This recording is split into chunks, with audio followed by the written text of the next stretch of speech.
bust out my cell phone. Sometimes I do that. So let me now go get our math. Thank you. Ooh, series 7 math. We love this. That's the right attitude too. Even if you don't believe it, you don't love it, you got to pretend you do, or your brain just won't process. Well, the way I'm looking at it is I've always been really good at math. This is just a different way of looking at it, and I'm trying to get my brain to get over that little hump. That's right. Now, there are 3 styles of questions you get. So let's just talk about that. You get recognition, Okay. when do options expire, 11:59, You get practical application. That's what we're about to do. And that's math. Yes. You can't be out recognition and practical application because when we're doing this math, there is no interpretation of what the right answer is. You either simply come up with it or you don't, right? So Yes. we got to get all those and we're entitled to. You want to save your misses for the hardest questions, which are judgment questions. Now, you mentioned Yes. suitability, and suitability is a lot of times judgment questions where you go, oh, And I think that I'm picking where there's 2 answers, that one is the right answer and one is the next right answer. I think that's where I'm ending up. and people don't like to hear this, and I don't want you to think we're trying to trick you on the test, but I am allowed to mark you wrong. I'm allowed to use right answers as distractors. Distractors are the technical name for wrong answers. And test writers are allowed to do that and still mark you wrong if you don't come up with the best answer, right? So it's not, sometimes people don't like hearing this when I say, well, it's not your answer is wrong. It's just given in the answer set, you didn't come up with a better answer. So, but like I say, cross that bridge. We'll try and mix in a little suitability with the math, because sometimes the math, if we can turn a suitability question into a math question, that would be great. Now, we can't always do that, but if we can. All right, so the first math that we're going to be talking about is on the balance sheet. I think the easiest way for people to think about this is their own personal situation. I say, Lindsay, for me to do a really good job for you over time, I need to know a lot about you. The more I know about you, the better I'm going to be determining suitability. So what I like to do, Lindsay, a lot of times with clients like yourself, is I'd like to create a personal balance sheet. Let's just see where we're starting our relation at. So let's go through your current assets, cash, or things you plan to turn to cash within 12 months. Let's go over your long-term assets, your house, your car, your retirement plans. Let's go over your current liabilities, things you need to pay within the next 12 months. Let's go over your long-term liabilities, your mortgage, and let's establish your net worth. Now, that's no different for a corporation. A corporation, the classical balance sheet equation for a corporation is assets minus liabilities equals net worth. And one thing we're in, again, lower probability. I also address whether it's low or high probability. But if I say on the test, the company has current assets of $40 million. Let's get a bigger font here. And I say they have current liabilities of $10 million.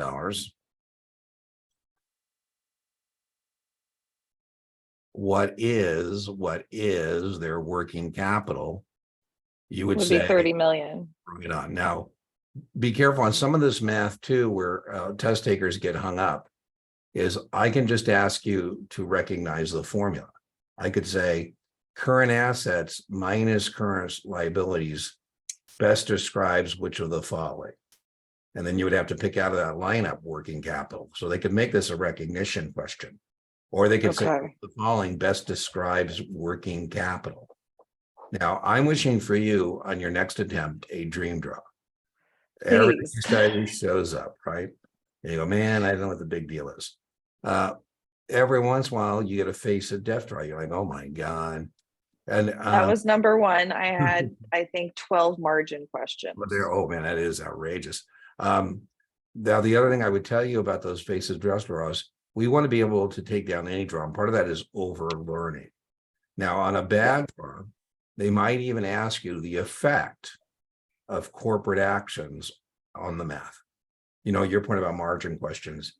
Sometimes I don't ask you to do the math on a margin account. I just ask you to recognize what its effect would be on the debit or on the equity or on the SMA. And same thing here. One thing we might ask you about working capital is if the board declares a dividend. And a declared dividend wouldn't have which effect on this working capital? Well, declared dividends become current liabilities.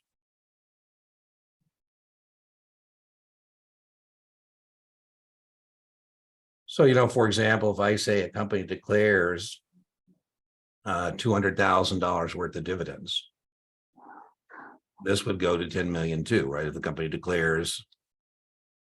And so Yeah. ask you, what's the effect on working capital when a company declares a dividend? You would have a choice of it increases working capital, decreases working capital, working capital remains the same, cannot be determined. Now, I hope you remember me telling you that it's never cannot be determined. Don't ever take No. the warm, fuzzy bailout answer, right? So here we No, I remembered that on my test. There you go. Now, the other thing they might ask you, and again, be careful. They might ask you, again, low probability, but they might ask you, what is the effect on the payable date? So in my example, when we pay the dividend, our current assets go down by the 200,000. Mhm. And boom, let's just do this. Let me get this. Because we no longer have to pay that. And so now we're going to have 39.8 million, because we just sent out checks to our shareholders totaling $200,000. And kind of an interesting year, our dividends went down by the same amount. So we just paid off $200,000 worth of liabilities. Boom. And so the working capital remains the same. So when we actually pay the dividend, so Lindsay, when you pay your bills today, you should be pretty good, right? Because you have a less of an asset called cash, but you also have less of a liability that has no effect on your working capital. So None. Okay. we're being asked, right? So let's just, if we're being asked, just straight out working capital, that's what it looks like. If we say we declared $200,000 worth of dividends, we say, oh, well, that's a current liability, new. And as you can see here, now our working capital went from 30 to 29.8. And then if it says when you pay the dividend, what happens? It was 29.8, it's still 29.8, because you've got a direct relationship of the money you spent versus what you owed, right? Now that's important because, it's also important for our customers as we talk about a customer's balance sheet, because a customer might need liquidity. You were talking about working with your dad, and I don't know how old your dad is, but he might have some older clients. And, some older clients, like, they don't like not being liquid. So, we also would want to say, listen, what liquidity do you need? Do you need a 3 months worth of cash, 6 months worth of cash to pay your bills, 9 months worth of cash? Now, I joke on this one, if you have less than 1-to-1, you better get your butt in gear, right? So we take current assets. And again, in our example, we're using 40 million. And let's say we have $40 million in current assets. And we just said that we had $10 million in current liabilities. So we're doing math. We're just working our way through the balance sheet math questions. And we got other questions to do as well. Boom. And we say we have 4-to-1. That's pretty damn good. We're assuming, again, we're just have this as our given information.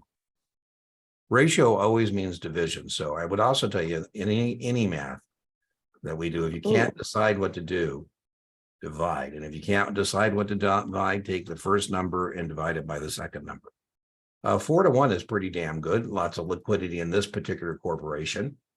And again, everybody's different about in the industry or what they're doing. Now, if we're a company, we do not want to have to sell off our inventory to pay our bills. Okay. You have to do an inventory reduction sale. We're not going to get the margin that we would like, right? It's all about getting margin. And so we also have what's called the asset or quick ratio. Now, as I mentioned, most of the time, this is going to be A, working capital, B, current ratio, C, asset or quick ratio. As I said, you can't decide what to do, divide. So most of the test is division. As I said, though, we don't want to have to sell off our inventory to pay our bills. So in our example, we're looking at a company that has $40 million in current liabilities, current assets. And so let's put that up here. I'm using green to signify cash and things we plan to turn to cash within the next 12 months. And let's say of that, of our current assets, 20 million of that is inventory. And we don't want to have to sell off our inventory to pay our bills. So the first thing we need to establish is what is the quick ratio. And so the first thing we're going to do is subtract out of this the inventory. And it kind of makes sense when you think about this. We're trying to be conservative in terms of our liquidity. We don't have to sell our inventory. Well, then we don't have to worry about that, right? And so when we do that, boom, we end up with 20 million in what we call quick assets. Quick assets. And now we're back in business because once we have the quick assets, boom, boom, boom, boom.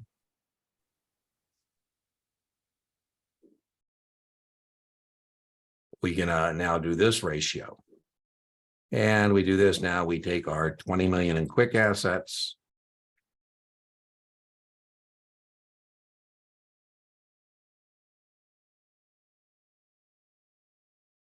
And we divide. And we're still in pretty good shape. We're still in pretty good shape in terms of this company. We'll just call it, for lack of imagination, ABC.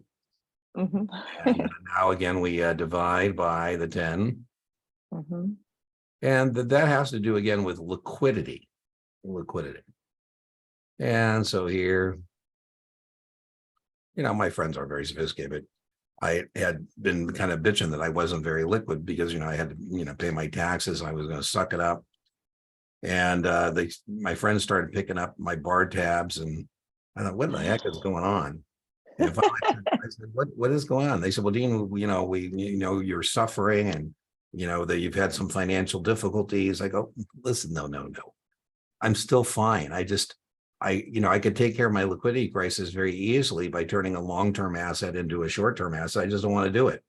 So, I mean, if I get, so I appreciate it, guys, but it's Dean isn't poor. I'm still very blessed.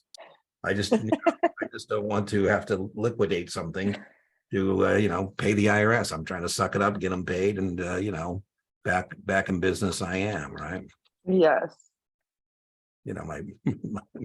Love my brother, but I'm a little more liquid than my brother. And I was telling him, I said, Chris, in my world, that's not really something I worry about. So I appreciate it. But, don't worry about your brother. I'm fine. So again, figure out, this now very testable. So we're talking about a corporation. And we're talking about the corporation's balance sheet. In general, we're talking about math that you could be held accountable for on your exam. And we said, for the most part, there's higher probability math that we'll be working our way towards. But that being said, the next thing we're going to be concerned with is not liquidity, but rather solvency. That's a different deal, right? So if I'm not solvent, that just means I'm done. I'm toast, different than not being liquid. Now, corporations, very testable, capitalize themselves with equity and debt. There's no such thing as a corporation that has not issued common stock. That's what's first in terms of capitalizing the corporation. Now, if we want to have a very simple capital structure, maybe we don't issue any debt. But another way we can capitalize the company is by issuing bonds. And what we are interested in next is how much of the capital in our business, how much of our capitalization, which consists of equity and debt, belongs to bondholders. Because, the more money we owe, the less flexibility we have financially. So, we're comparing companies or comparing people, we'd be interested in knowing how much leverage is involved in the business. Now, leverage, well, I shouldn't say this, because we're going to have clients who disagree with this, but leverage is neither good nor bad. It's just the speed at which things happen. Yeah. And that speed, that financial speed, could be a good thing, we make lots of money, or it could be a bad thing, we lose lots of money. And so one thing we're interested in is knowing how much.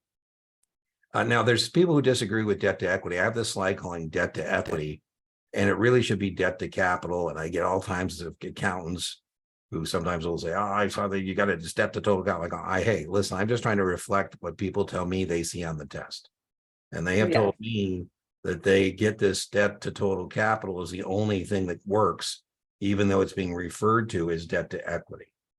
And so, in my example, if we took the balance sheet and we had in retained earnings shareholder equity of 40 million.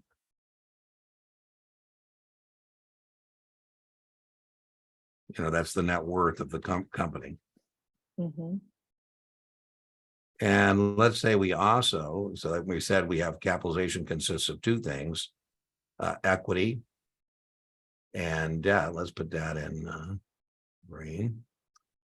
And we said it also consists of equity and debt. And so let's say we've issued $50 million in long-term bonds.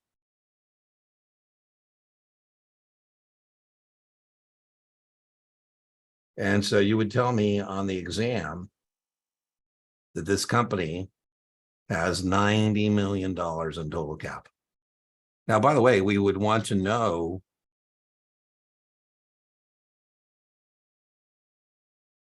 again, if we're competing, how much capitalization does it require?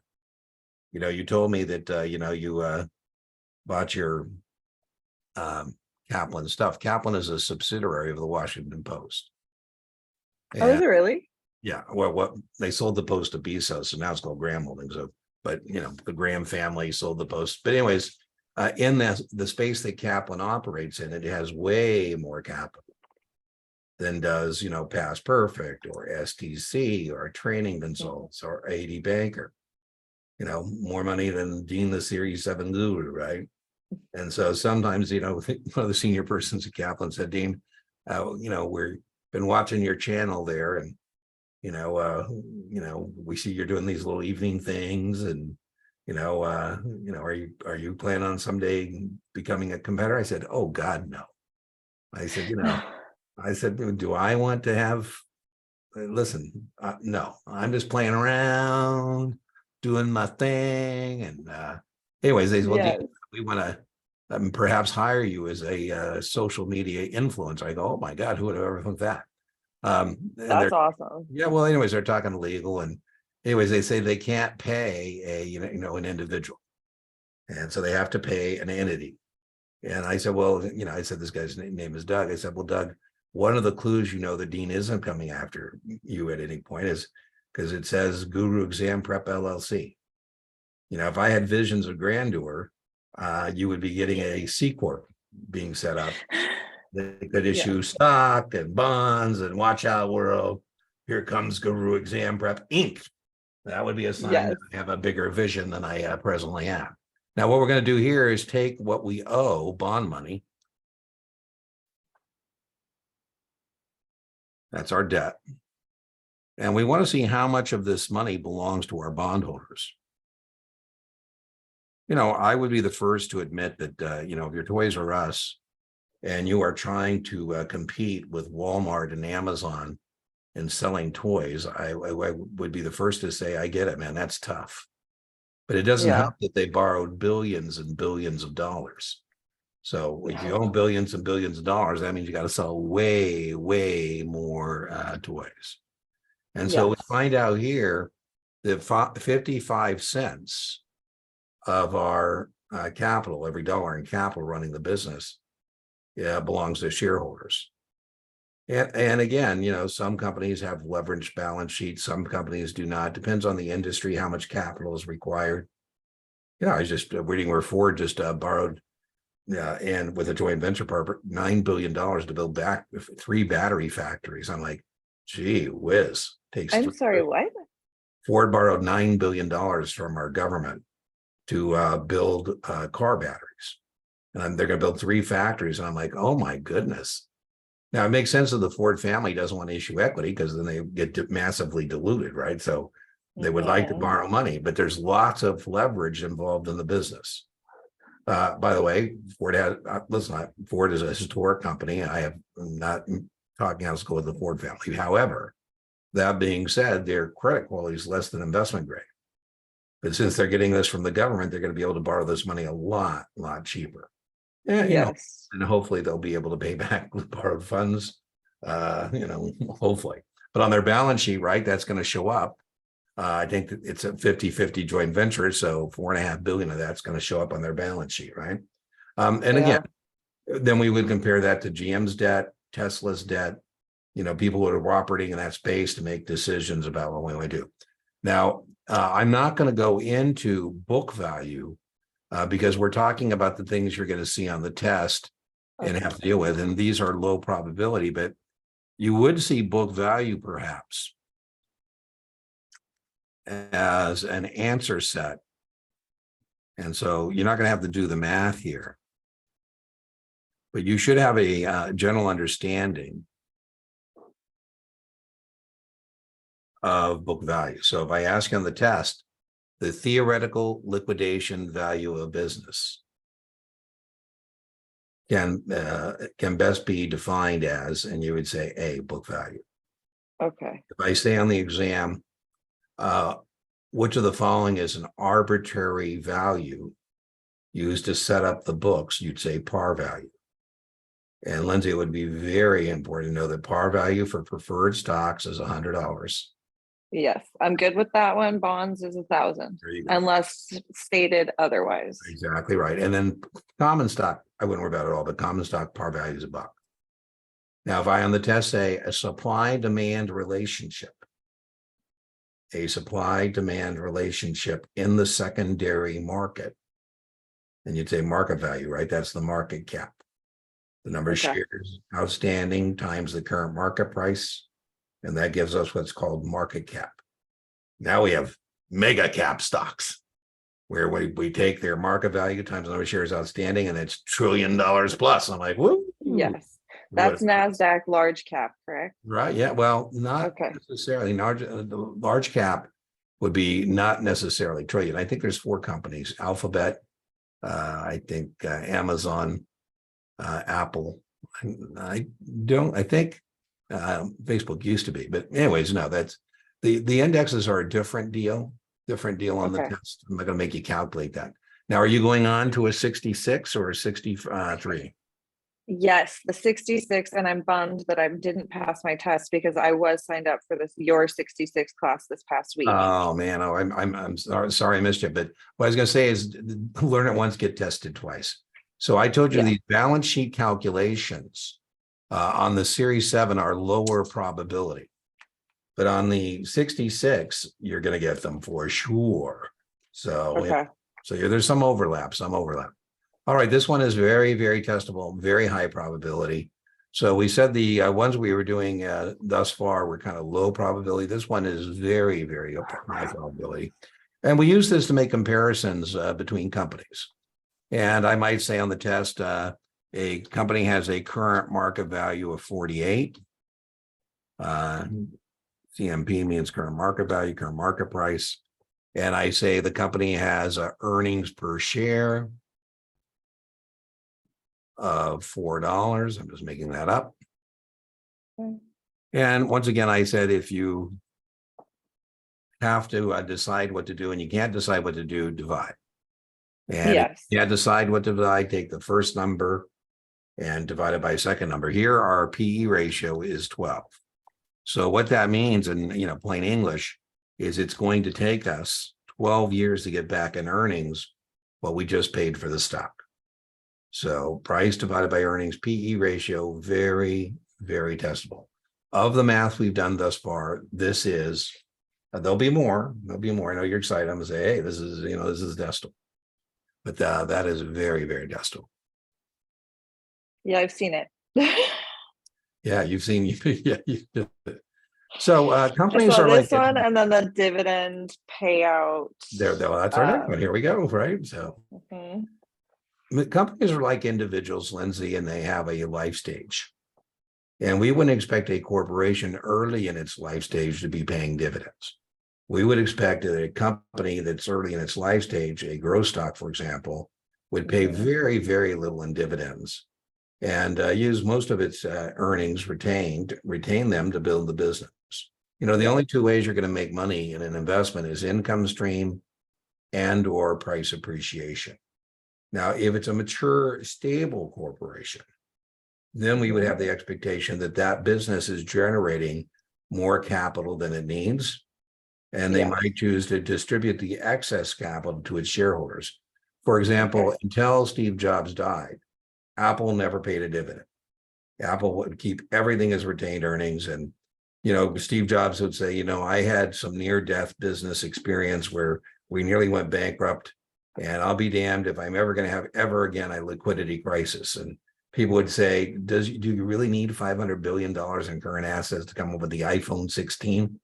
And when he died, Tim Cook said, okay, now that Steve is no longer here, we can admit that we don't need all the cash that Apple is generating. So we're now going to start returning excess capital to our shareholders as a dividend. Now, one thing the board has to decide, remember, you don't have a right to a dividend, only if declared, is how much of our earnings are we going to declare as a dividend. So we had just had an example where we had a company that had $4 earned earnings per share. And I thought the CEO was pretty cool. He said, he took over the company and he said, listen, shareholders, here's your new CEO. The dividend payout ratio has been 80, 85, 90%. And that doesn't leave the corporation with the money it needs to build the business. And I know that you guys are counting on dividends. I know that's probably why you bought the stock. But, you know, I would like to have some of that money kept in the corporation so I can build the business for you. And so moving forward, I think it would be fair for us to have a dividend payout policy of 50%. And so if we make $4, the board would declare $2. And then the test question would be, what is the dividend payout ratio? And here we would say, okay, well, that's going to be 50%.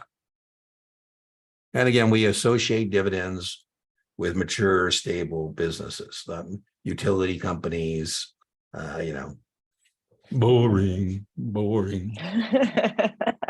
I'm joking. But, you know, I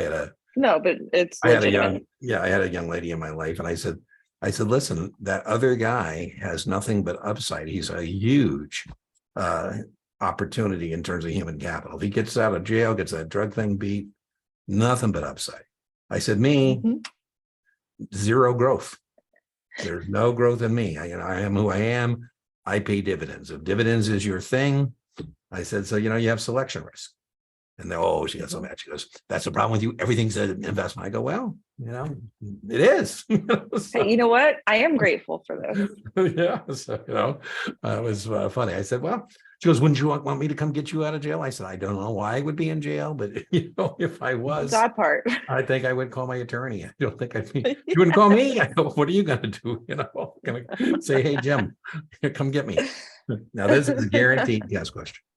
There's certain ones on the test that I think if you miss them, you should just flunk the entire test immediately. I think they should just say, you know, we tell you it's there, you know, you miss it, you know, angels weep for you. So I can imagine any draw in which you're not going to get current yield. Current yield is what an investment pays you. And a stock, that's going to be the annual dividend. And a bond, it's going to be the annual interest divided by the current market price. And so in our example, we just had a dividend of $2. And we had a stock price of 48. So $2 is what we get in the annual dividend. And we're going to divide that. So far, we've done about 10 math things. And as I said, the vast majority of your exam is division. So if you cannot decide what math to do, take the first number in the question and divide it by the second number in the question. And our I literally example, have that written there you with go, the right? past. There you go. So our current market price was 48. So 24. Yeah, and let's just see what our current yield is here.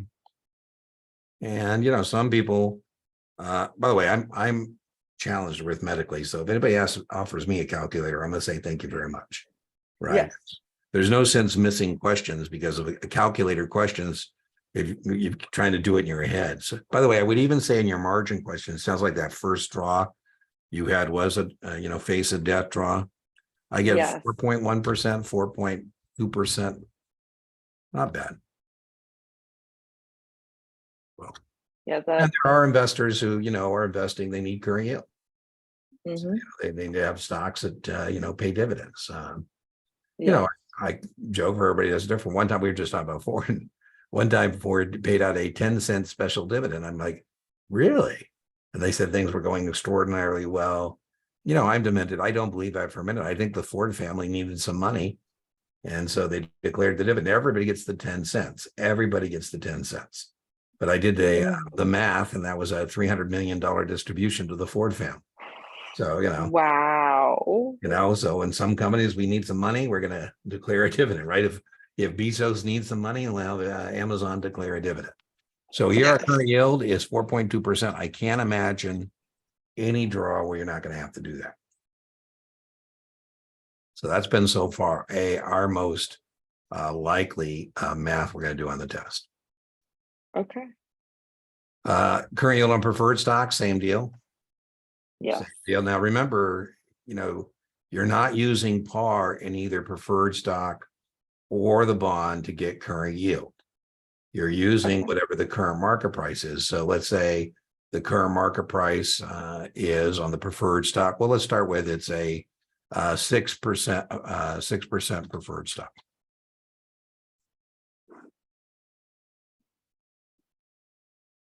So the first thing we got to do is say, okay, well, that's based on par. We got to figure out how much money we're going to get. So it's 1,000 divided by, Not no, it's 1,000. 100 because we're on preferred Yeah. stock, Well, not first we're bonds. going to times to get this amount of the dividend. Right. So we're going to get $6 here annually. Mhm. So that's the first thing we got. So we got our first part of what we need, which is the annual dividend, which in this case is $6. And then they say the current market price is. And when they give us the current market price, maybe we say the current market price is to make up 187. So 87 is our current market value.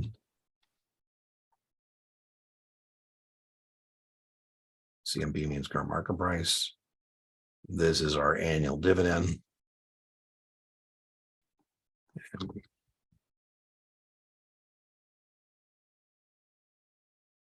And boom. Let's see what that is.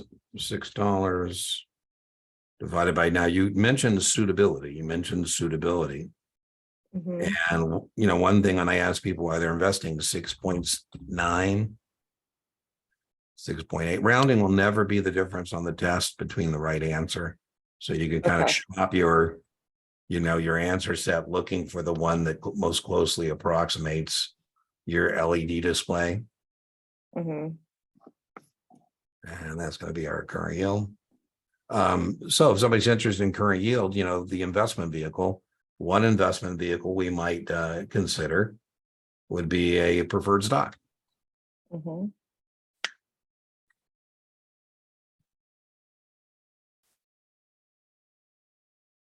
Now, we might have a corporate customer. We might have a corporate customer.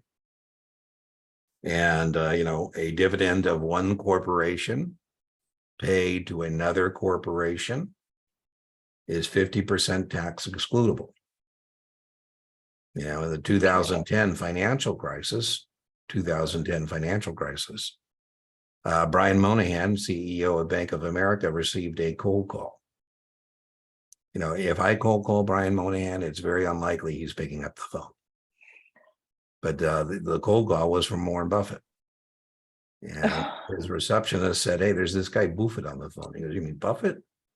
Put him through. He said, hey, Brian, Warren here. could you use a $3 billion equity investment? He goes, wow, I'm listening. He says, if Bank of America will issue 50 million shares of a 6% preferred stock, Berkshire Hathaway will buy every share. He says, wow. He said, listen, that would act like the good housekeeping seal of approval, because nobody thinks we drop $5 billion onto a balance sheet of a bank that ain't going to make it. And he says, okay. He said, well, Warren, that's very enticing.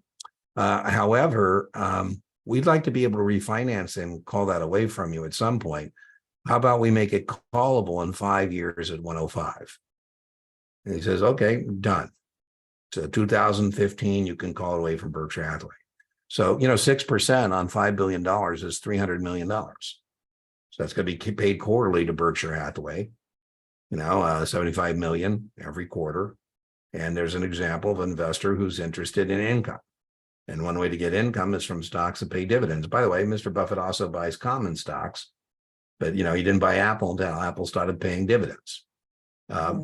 2015, Bank of America said, hey, we're calling the stock, right? So one point here about preferred stock is, even though this is equity on the company's balance sheet, remember, it has preferential treatment and dividends, can't pay a dividend to common if you're arrears to the preferred, and has preferential treatment in liquidation. The way it reacts in our investors' portfolio is much more like a bond.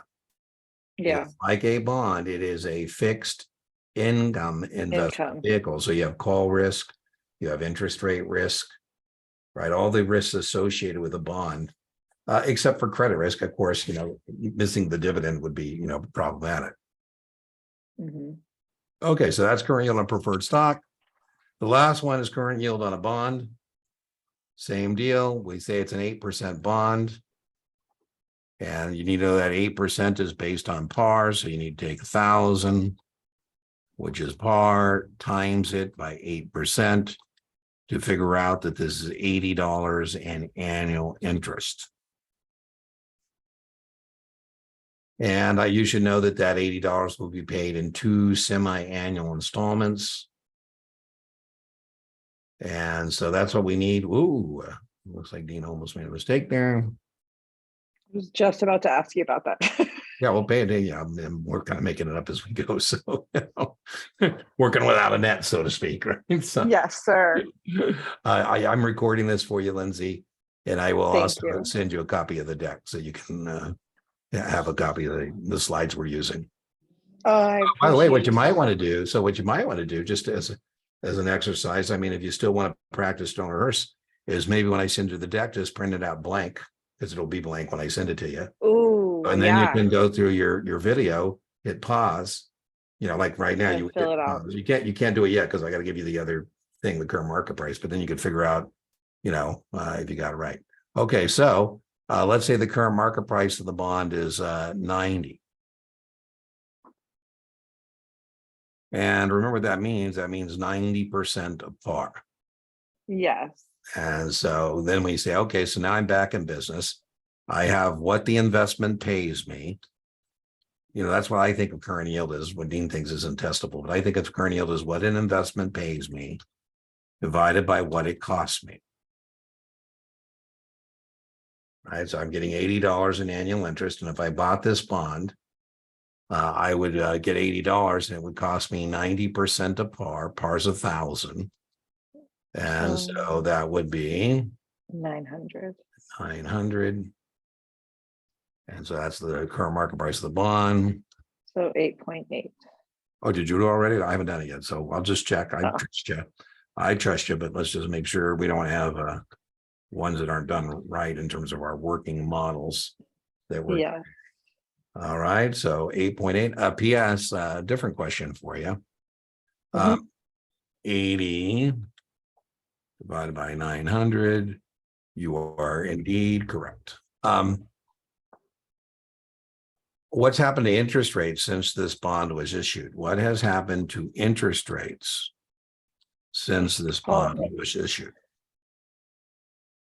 It's gone to a discount since interest rates have increased. Right up. You know, Okay. if anybody ever asks you I about gotta do that.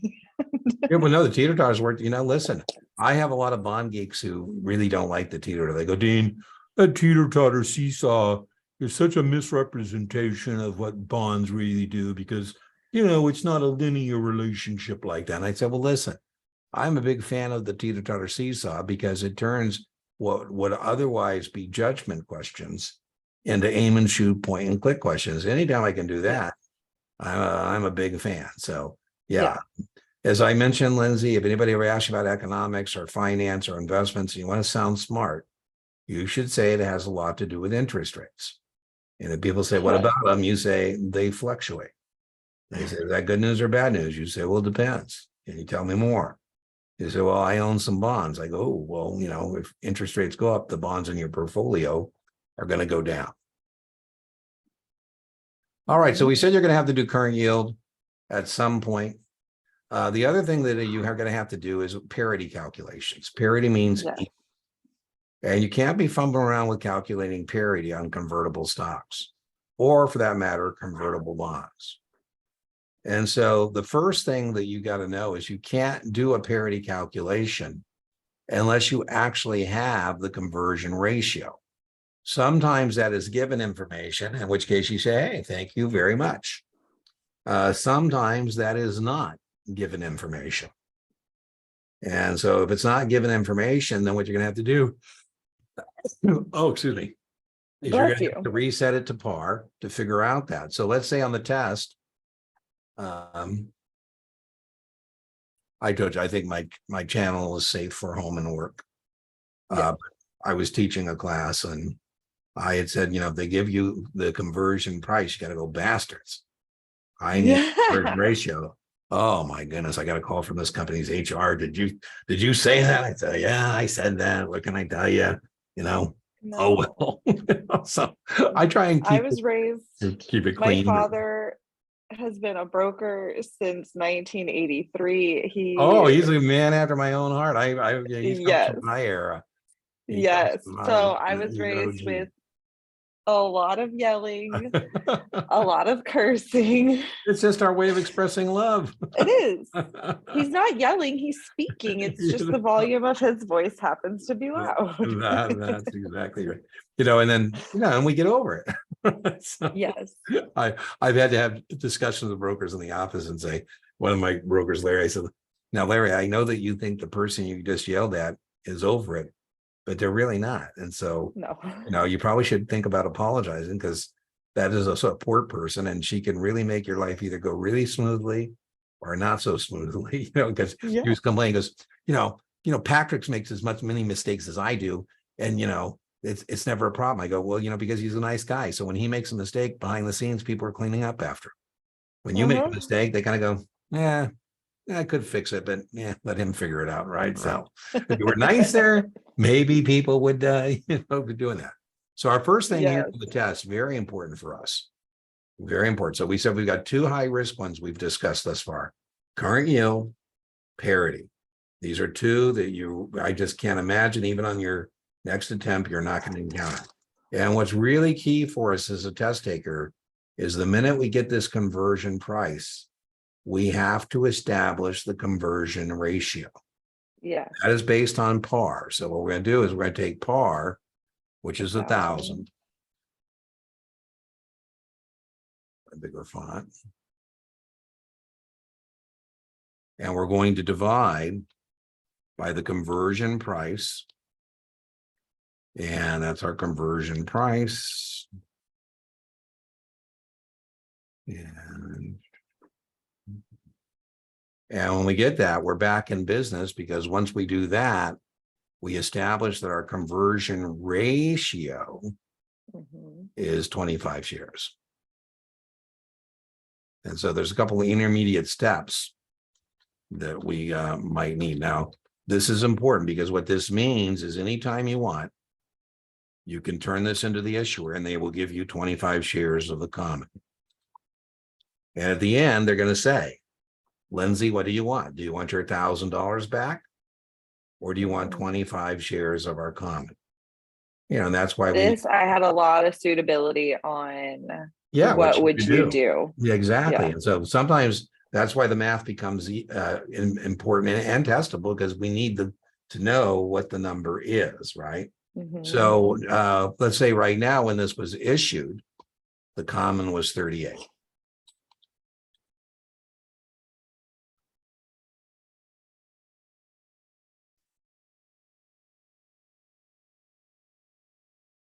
So by the way, that would be typical. It would be typical that the conversion price is above where the stock is right now. But what we're hoping is the issuer takes the money, builds the business, and Mhm. the stock as a result goes up. And let's say that after we buy this convertible bond, by the way, this convertible bond is typically going to have a higher yield than the stock, because the stock in this example wouldn't be paying as much as this bond. And Mhm. here the stock is 38, and let's say the bond goes up, and the bond goes to $1,300. So that's the current market price of the convertible. And so the current market price of the convertible is $1,300. I was given information. Mhm. And then your point, we got to decide where we're at in this transaction at this point. Where are we at in this transaction? I say, well, Lindsay, if we want, we can turn this into 25 shares of the stock. And the reason this is going to be important is because we might have to make decisions based on that. Mhm. So I say, Lindsay, buying this bond for $1,300 is the equivalent of paying $52 for the stock. If we buy a convertible bond that is convertible into 25 shares of the common, we would be paying for the stock $52, right? We're taking 1,300, we're dividing by 25. You're going to have to do this, 52. Mhm. And you say, Yeah. well, Dean, where is the stock? I say that Yeah. is a really important question. Yes, it is. Where is the stock in relationship to this? And I say, well, right now, the current market price of the stock is 50. And that would be typical that the stock would be trading below that parity number. And so we shouldn't buy this, Lindsay, unless we think the stock in the secondary market, unless we think the Gonna stock go. is going to 52. Yeah. All right. I'm going to give you the most hellacious parity calculation question you could encounter, Let's get it. right? Your client purchases a convertible bond with a conversion price of 40. The convertible bond is trading at a 30% premium. If the common stock is trading 2 points below parity, what is the common stock trading at? Now, listen, Lindsay, if you got that right and I was in charge, I'd give you like 5 points. Unfortunately, every question on the test is only worth 1 point. The easy ones, the hard ones, everything's a point. And so I say, okay, well, if it's trading at a 30% premium to par, 30% means it's trading at $1,300. Yes. And then I have to calculate parity. I say, okay, well, 1,300 divided by 25 shares. Parity of the stock is 52. 52. Below that, 2 points. 50. The other version they might ask you to do on the test is they might ask you to do parity of the convertible. Okay. Parity means equal. Mm-hmm. Equal. So we just said in our previous example, the common stock is trading for 50. That was the current market price of the stock. And we said that we could get 25 shares of the common. And so to go the other way, we're going to multiply. Mm-hmm. And I say, I say, listen, this bond is worth parity. Parity means when they're equal. That's what parity means, equal. So it's 1250. Yeah, and so here, this bond is worth 1250. Now, if we saw the bond trading below parity, oh, we just looked at the bond, it was at $1,300. Was it at 50 points? So, But if we saw that bond was $1,100, for example, wow, we would have discovered an arbitrage opportunity. yes. Arbitrage test question is profiting from price discrepancies. Right. And we've discovered a price discrepancy. You want to listen, you're only going to see this in Series 7 fantasy land. You're not going to see this in the real world. I mean, good news. When you pass the 7, you get to leave Lindsay the Series 7 fantasy land. I'm stuck here permanently. I never get to leave. Well, at least you're good at it. Thank you. But there's an arbitrage opportunity, right? So what we would do is buy these bonds. Right? What should you do? You should buy these bonds. Buy as many as we possibly can. What we'll do is buy the bonds, we'll convert them into the stock, and we'll do it. Now, by the way, we could figure out how much of a arbitrage opportunity there is, because we could take the 1,100 and say this would give us the opportunity to get this stock for something less than that, right? So we could take the 1,100. I say we found a free lunch. Yeah. I say, listen, if 1,100 divide by 25, we can get the stock for 44. Yeah. And the stock's 50. Ooh. That's 6 points. We'll take it. Beats working for a living, right? One more point, Lindsay, and you brought this up in your exam, you've seen it, and it is a question about what should you do. So one thing that might happen is I say, Lindsay, I'll play broker, your customer. I call you, I say, hey, Lindsay, you know those convertible bonds we bought? You said, yeah, I love those convertible bonds, man. They've taken the money, they deployed it into the business, and they have 10 years to maturity. So, I'm looking good. And I said, yep. Yeah, so maturity is pretty simple. I say, Lindsay, what do you want? Do you want your 25 shares or do you want your $1,000 back? I say, listen, they're making a tender, Lindsay, for the bonds. They've called the bonds. They've called the bonds. And so, Lindsay, we can either turn in the bonds at the call price, or we can convert. And you say, well, what should we do? I say, well, Lindsay, let's look at the call price and compare it to what we'd be paying for the stock if we convert. Whatever gives us the most money, that's what we're going to do. So if we get 25 shares and that's worth less than the call price, we'll let them call it away from us. Yeah. If the call price is less than conversion, we're going to convert. By the way, if the issuer knows what we're going to do, because it's called a forced conversion. They know that what you're going to do when they put out that call, right? One more thing about the convertible bonds and convertible preferred stocks: to convert is not a taxable event. So if you convert the bonds, it's not taxable. It's once you sell the resulting shares, that's when you owe taxes. Right? And your cost basis is just what you paid for the bonds. Okay, so we had two that were very testable. We had current yield, we had parity calculations. This is very testable as well. Yeah. We're working our way through laundry list of the math that you can encounter on your exam. I feel fairly comfortable with this one. Well, okay, so then we'll skip that one. How about this one?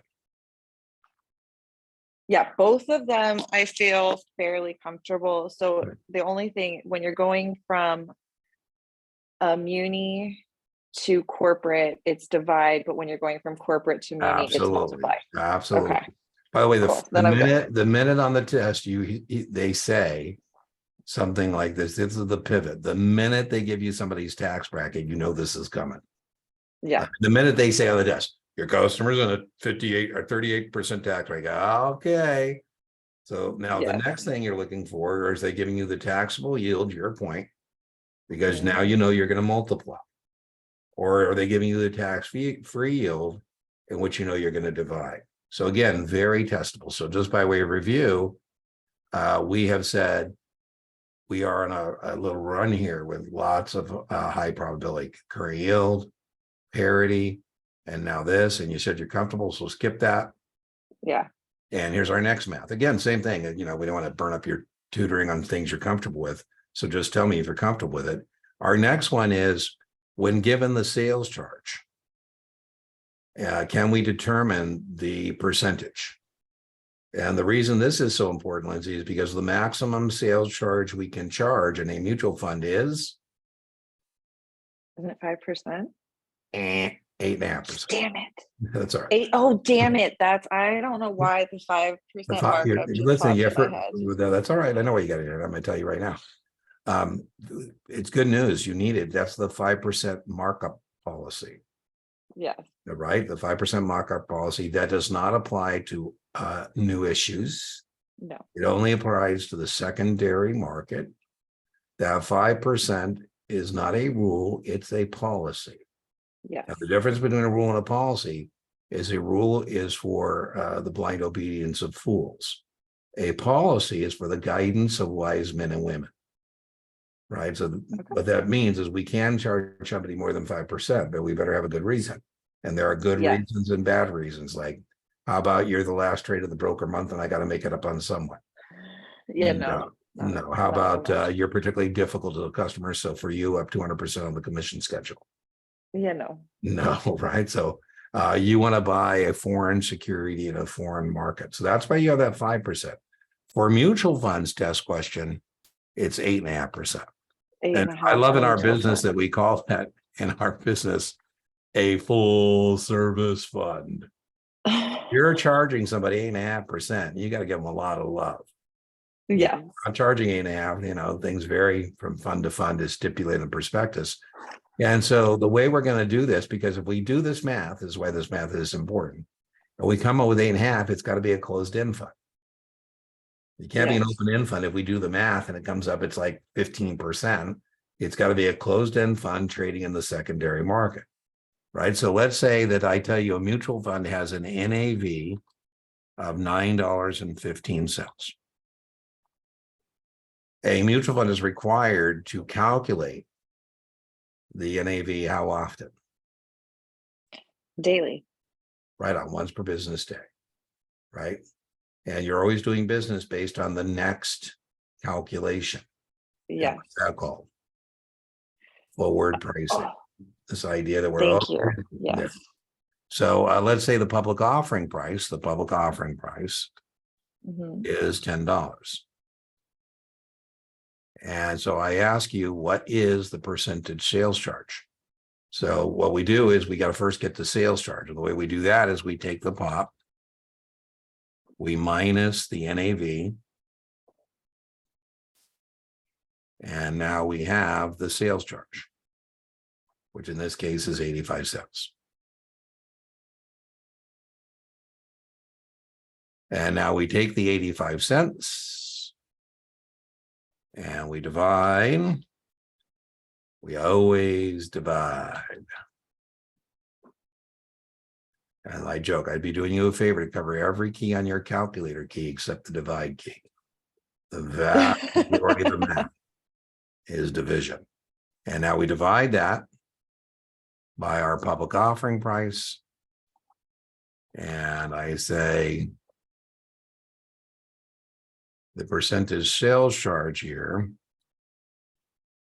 is the legal limit. I say, Lindsay, I know a way you can get a reduced sales charge. Mutual funds that charge 8.5% have to give you a quantity discount. Break point. Right on. So be careful. I always say RTFQ, RTFA, read the full question, read the full answer set. So breakpoints are good. Breakpoint sales or bad. No. Yeah. So I say, Lindsay, I know a way you could get the fund for 6%. And you say, well, gee, Dean, 6 is better than 8.5. I go, absolutely, Lindsay. If we pay 6%, we'd be able to buy additional fund shares. And that would be good because you'd be paying a lower load. And so you say, well, Dean, what would be the public offering price based on paying 6 rather than paying 8.5? And I say, well, it was on my test. And the way we go the other way is we take the NAV. So let's just see. It looks like I didn't have this in the deck. Calculate public offering price when given the percentage sales charge.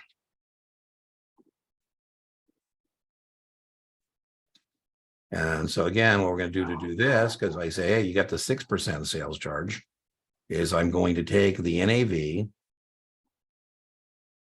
and I'm going to divide by 100% minus the sales charge. So I'm going to take 100%.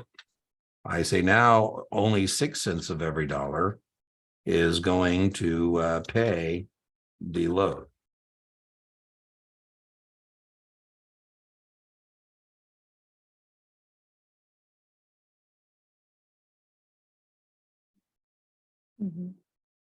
And that would give us the new public offering price. Remember, without this, the public offering price was 10. But if you get the reduced sales charge, so let's just plug in the numbers now. And here we get $9.15. That has not changed. All right, the NAV is still $9.15. And we said that you qualified for a 6% sales charge instead of 8. And so that's 94% or 0.94. And I say, hey, good news for us. If you pay that lower sales charge, instead of paying a $10 public offering price, you would pay $9.15 divide by 0.94 or 94%, $9.73. And paying $9.73 is better than paying $10. Yeah. Right. So that would be there. All right. So moving on to the math on Series 7, you've got to know break-evens. This I feel fairly comfortable with. I have a hard time with straddles more than spreads. Well, we'll get there. But I'm now going to make you demonstrate that indeed you have prowess in what you claim to have prowess, and you're claiming you have prowess. So you buy an Apple 190 call at 6. By the way, it's the same break-even whether you buy it or you sell it. So you buy an Apple 190 call at 6. My question to you is, what is the break-even? 196. Excellent. Excellent. You buy an Apple 190 put at 6. 184. Excellent. Excellent. Okay, so straddles and combos. Combo is just a straddle with different strike prices. I always joke, if I really wanted to teach you options, I'd make you buy one, and once you were out of pocket, you'd figure it out pretty Yeah. So maybe we are not sure whether Apple's going to be able to sell a lot of these headphone things. They're not headphones, they're vision goggles. They're telling me they're $3,500. I'm like, whoa. Yeah, they're crazy. Not my cup of tea, but what do I care? If there's enough people out there willing to buy them, then we say fantastic. So, but if they don't, so here my thesis here is I think Apple, if these headphones sell, is going up. And if not, Apple's going down. So what I'm going to straddle is the strike price line. And so here, boom, I'm straddling 190.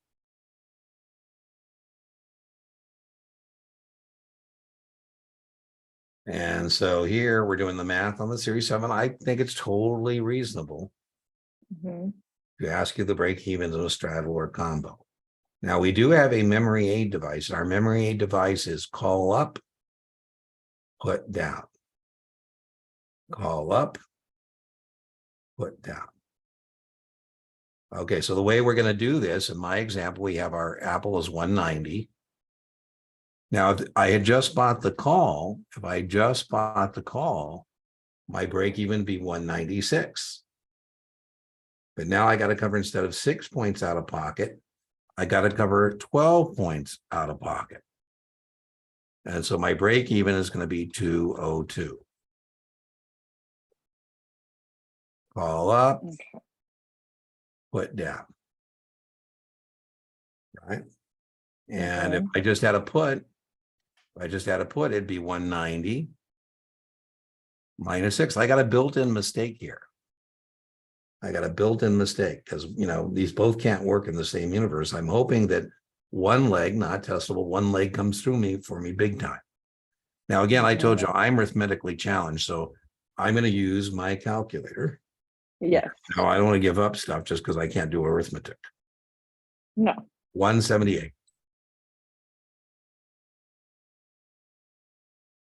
Boom. So suitability. You say, Dina, I'm not sure if the stock is going up or down. I just think it's going to move. I wish there were a way to profit from that. I say, well, there is. You can buy a straddle. Yes. Now, those are the break evens. And then the other test question is, where do you want it in relationship to the break even? I want it either above Or below. or below. And a short straddle would be the opposite. So we're doing math here today. We're not, doing an options review. We could. I mean, like I said, it would be something different than what we're doing today. However, I said I would talk about in passing. There's 4 things you got to be able to do here on a straddle. You got to be able to identify it on the test. Even if that was not testable, Lindsay, I just told you it is. But even if it wasn't, it is, because you can't identify, you don't know what to do next. You got to go, what am I looking at? Because if you don't know what you're looking at, you're just going to be staring at the screen going, I know, B. So once you can identify it, then you got to calculate the break evens. That's the second thing. You got to determine where it's profitable. Where do you want the market price to be in relationship to the 2 break evens? So we have a nice mnemonic. If you're short, you want it inside. And if you're long, you want it outside. So a great mnemonic for that is silo. Yeah. Silo. That stands for short inside, long outside in terms of the break even. And then our last test question is, when do you use it? You buy a straddle when you're expecting volatility, but direction's uncertain. The last time I bought a straddle, Lindsay, it was a new CEO at the company. And I said, he's either going to fix their problems or he's not. Well, if he fixes the problems, the stock goes up. I bought a call. He doesn't fix the problems, the stock goes down. I bought a put. The put expired worthless, calls came through for me. Another time I bought a straddle was a court case. I said, ooh, if they win, I think the stock's going up. But if they lose, I think the stock is going down. So that's when you would buy a straddle. Now, short straddles are very seductive. I say, do you think Apple's going to stay between 202 and 178 between now and expiration? That's seductive. So, and the problem, remember, that's in that short straddle, you got unlimited risk, right? Because you don't ceiling. You're naked on both sides. Like it. Like the naked on the put won't blow you up. A lot of money, but definable. But that call will blow you up, right? Oof. Okay, so Yes, call no, spreads. thank We you. have another great mnemonic for how to calculate break evens. We're doing math, arithmetic. And this mnemonic is called CAL. And CAL is the mnemonic device to remind us that if it is a call spread, the way we get the break even is call, add to the lower. Call, add to the lower. Now, as a test taker, we give you a test taking trick that the break even has to be somewhere between the 2 strikes, because all the action takes place between the strikes. So Dean does this. I go short 1 Apple December 190 call at 6. And I am smart enough to know that, man, geez, that is not so smart. That's a naked call. A naked call. And if I'm wrong, right, there's a floor here at 190. 190 or lower, I go neener. I keep the money. But the problem is I don't have a ceiling. Yeah.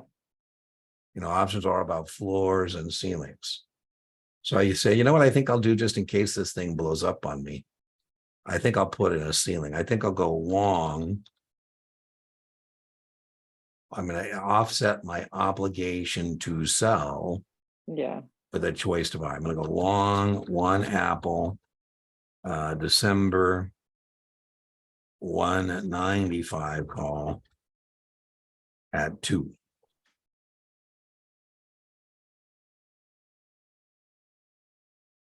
So Okay. we are not doing an option review. We're doing going over math. But there are 8 things you got to be able to do in a spread. One of those is calculating the break even, which we're doing now. But you got to be able to tell me it's a spread, debit or credit, exercise or expire, widen or narrow, max gain, max loss, break even. That's what we're doing now, bullish or bearish. Now, one thing I want to point out to you as a test taker is you can shop your answer set on the test right now and eliminate any break even offered to you that isn't somewhere between 190 and 195. Right. So, I mean, if a choice, let's say on your exam, choice C says the break even is 196, you can say, well, that can't possibly be.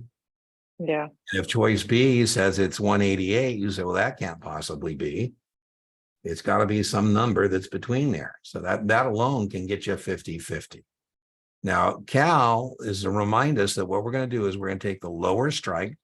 Doesn't matter whether it's a debit or credit, does not matter. We're going to take the lower strike and we're going to add the net premium. So the lower strike here is 190. We're going to add to that lower strike the net premium. Doesn't matter whether it's a debit or credit. In this case, it happens to be a credit. Doesn't matter. We're going to add that.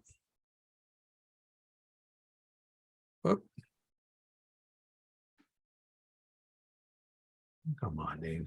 I'm going to put it in green because in this case, it happens to be a credit. It's money in. And that is our net credit. Net premium, in this case, a credit. I'm going to put underneath there net premium because I'm trying to remind ourselves here that it doesn't matter. It's the absolute value of that number, if you will. Right. So, and we get our break even here of 194.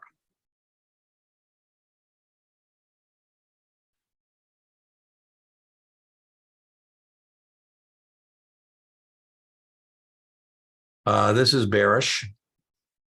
Yes. And so that means we need Apple to be 195 or lower. So we're just working our way through all the math necessary. Key point, Lindsay, necessary. Yeah.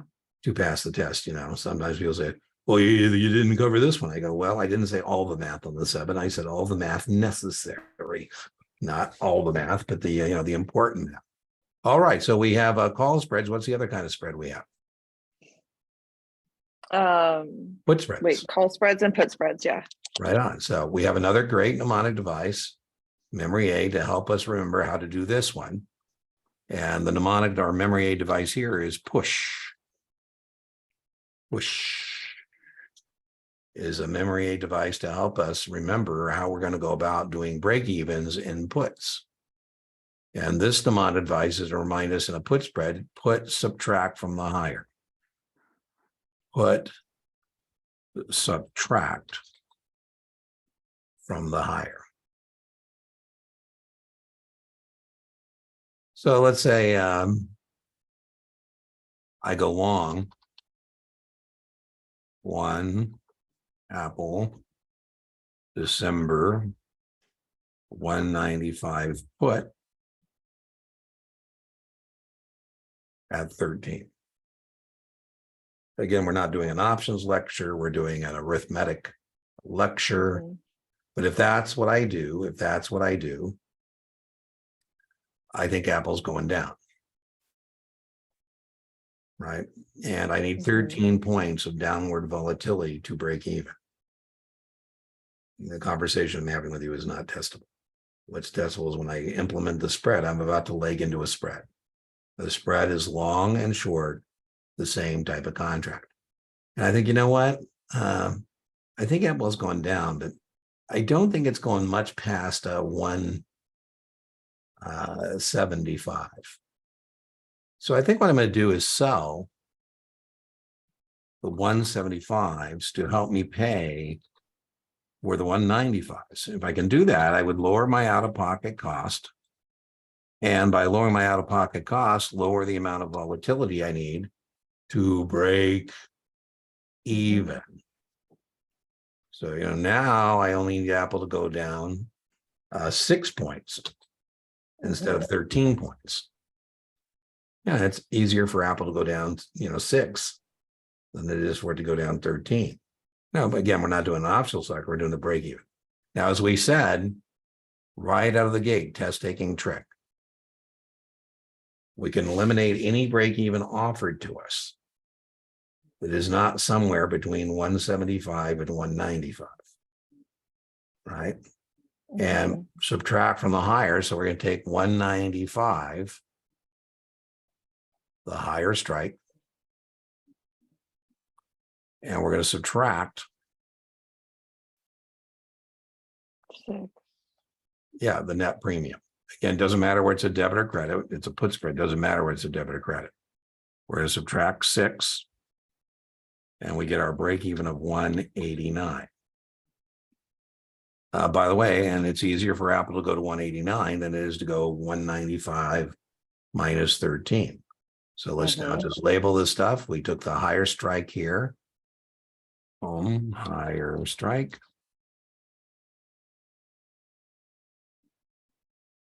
We subtracted the net premium to get our break even. And again, this is, we're going over math on the 7, but as I said on spreads, there's 8 things you got to know. Debit or identified as a spread, debit or credit, exercise or expire, widen or narrow, max gain, max loss. By the way, test taking trick. The max gain, max loss always equals the difference in the strikes. That's where all the action takes place in the spread. And then break even, and then bullish or bearish. In this case, the larger premium dominates the position.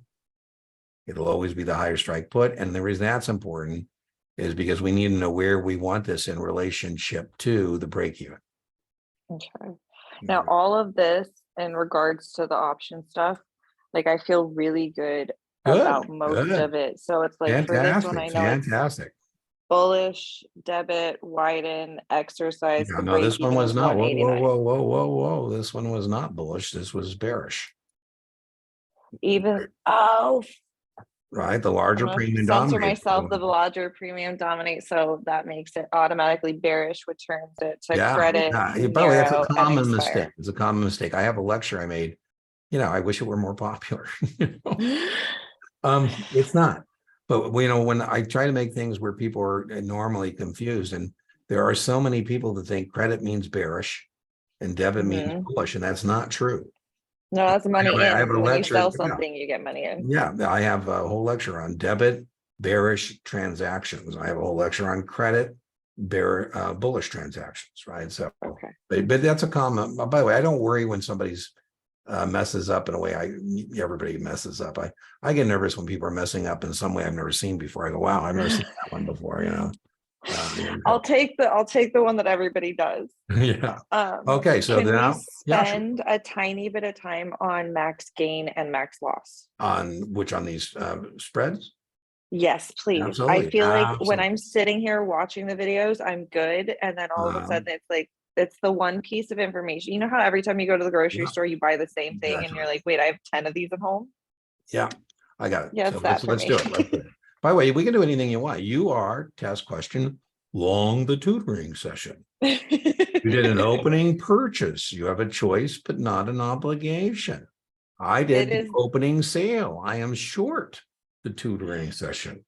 I'm obliged. If I don't want to be obliged to do what Lindsay wants to do, shouldn't have taken the money, right? Okay, so all right, so here's our spread.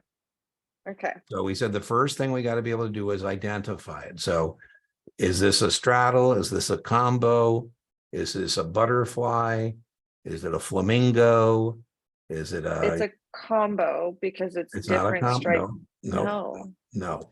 A combo is a straddle with different strike prices. This is a spread. Now, do you, yeah, there's a lot of way to do options. Do you use the matrix?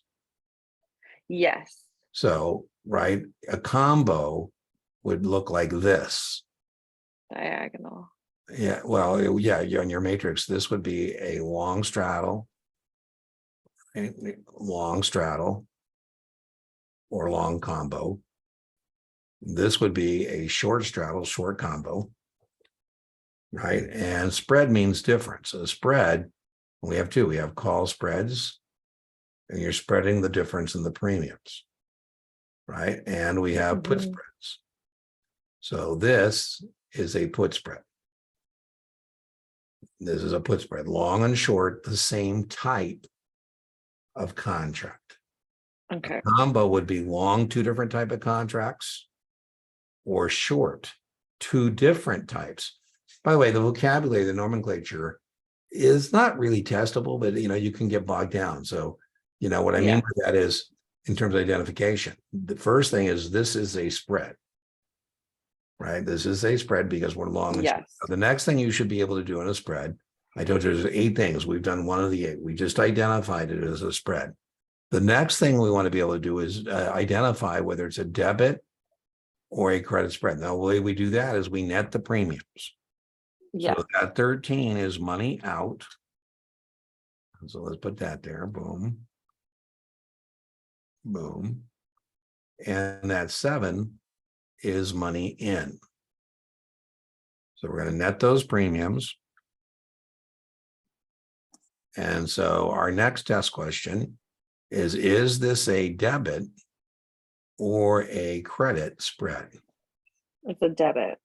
That's right. It's a debit. You are correct because we have more money out than money in. So that's 6. Let's put that there. And when you're doing these spreads, we want to, kind of be disciplined about the menu. So we got debit. Now, if you get debit, you can rock and roll. Yes. Because like Nike, just do the do.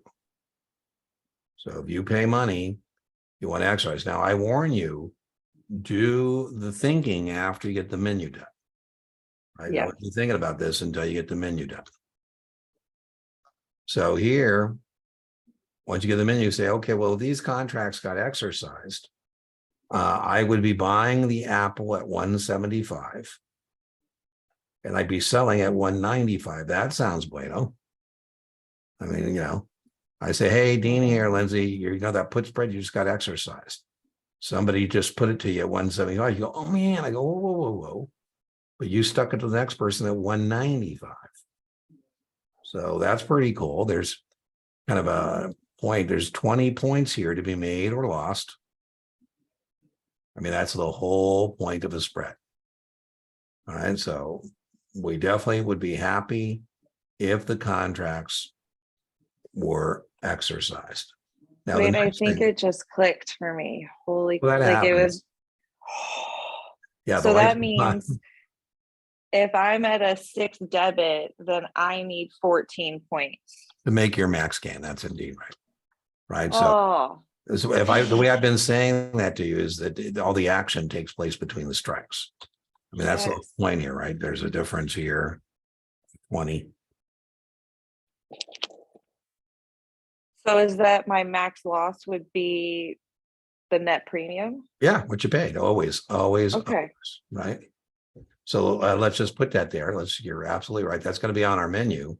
I like to stay menu driven, but yeah, let's put that. Mhm.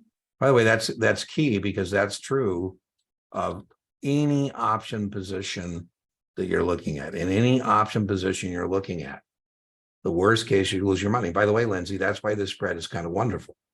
Because without the spread, you could have lost 13. Yeah.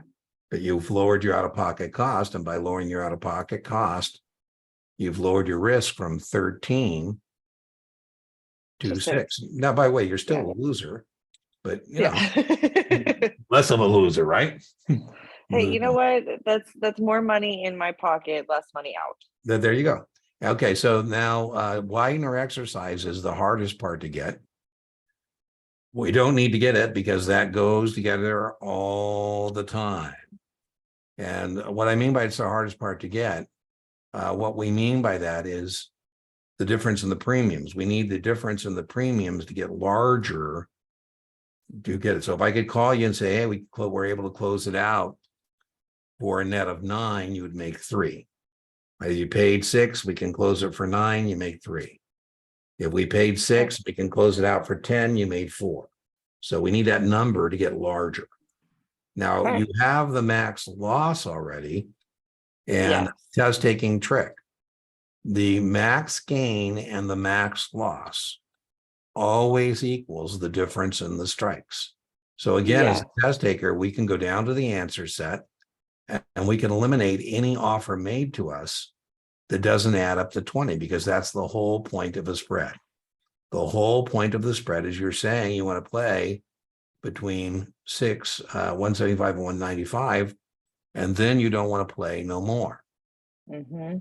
So this is where I think, again, this becomes a mental mess if you don't get that. Now, let me tell you what I mean. There's 2 ways to proceed as a test taker here. One way is to memorize things. I tell people, boy, when you go down the memory road, the amount of things you're going to have to memorize is going to continue to compound. And so, you can memorize that the maximum gain in a debit spread is the difference in the strikes less than that debit. Yeah, no, that's too much. I think it's easier to say, okay, well, there's 20 points to be made or lost. And of the 20 points to be made or lost, I spent 6. So I can only make 14. I just think that's an easier way to go. But, Significantly. However you get there, you need to get there is the point. Right? And that makes sense. Again, don't think about it to get the menu done.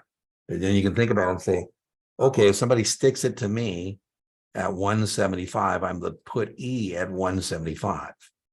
And I'm the put at 195.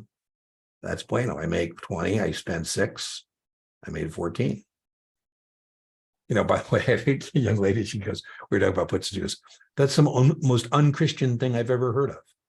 Well, I don't know what to tell you, right? So I told you, I call it don't hate the 8. Don't hate the 8. We have 8 things. And so far we've identified it.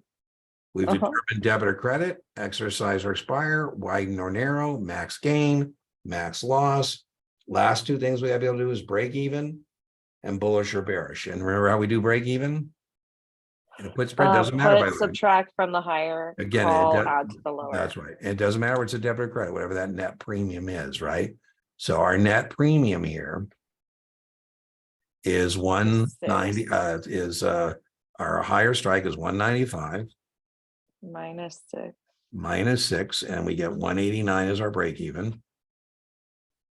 And then the last thing we got to do is we have to determine whether it is bullish or bearish. And the way we do that is larger premium dominates the position. Now, it will always be the higher strike put, because higher strike puts always have greater premiums. Yeah. And so this is bearish or bullish, sorry. No, it's bearish. It is bearish. A long put is bearish. So over here. Oh my gosh. I just saw long. My brain's not working. That's all right. Today. Well, that's okay. But over here in this quadrant on our matrix, we're 13. And over here on this quadrant, we're a 6. So what sandbox are we really playing in? Are we playing in the long put sandbox or the short put sandbox? You're playing in a long put sandbox. Yeah, that's the dominant position. Yeah. And so this is bearish. It's the one time, by the way, I told you, don't beat yourself up. This is one of the few times we have a debit bearish position.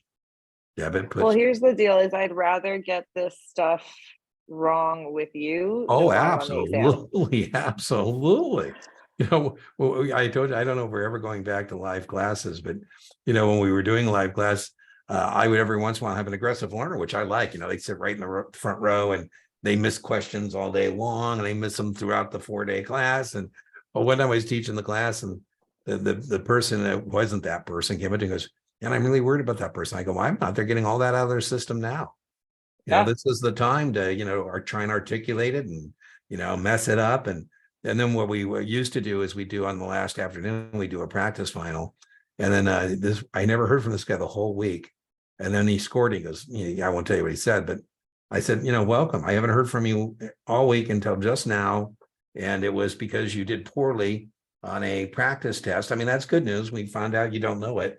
And we found out before you go to the test, but absolutely. So that is definitely the right answer. Listen, you don't want to get your self-esteem wrapped up in this, as your OG dad knows. Our business, there is no correlation to how people do on the test in terms of their success in our business. In fact, I'm sure your dad would agree with me. Back in the day, we gave scores. The higher the score, the less likely you are to succeed in our business.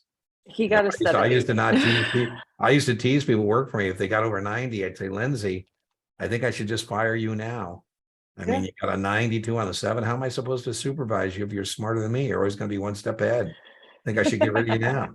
And I said, Lindsay, I'm worried about your people skills, because 92 means you might be a little over analytical. I'm just saying. Yeah, a little bit. You've proven that you're as big a jerk as the person who wrote the text, Oh my gosh, Not that's so true. Not so good, not well. Okay, so do you want to do another spread, or do you want to do a call spread? You want on? What would you like to do? We can go do a call Let's spread. do one more call spread just to make sure that it's okay. So here we go. rock solid. There you go. So 8 things. Now let me get rid of this one. Let's go back and get a call. There we go.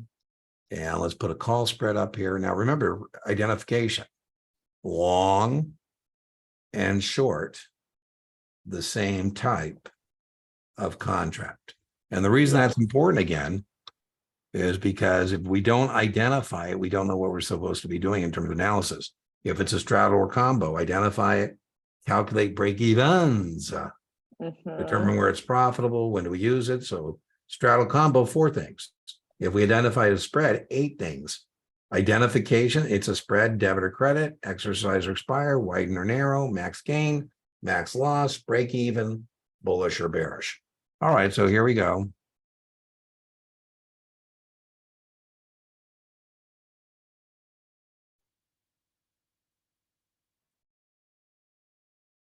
Now, before Dean legs into a spread, not testable.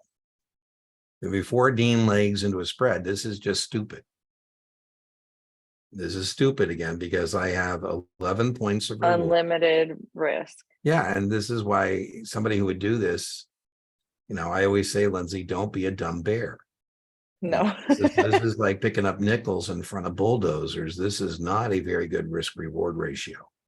So being a smart bear, not testable, I'm going to go take some of my money. I'm going to do some construction.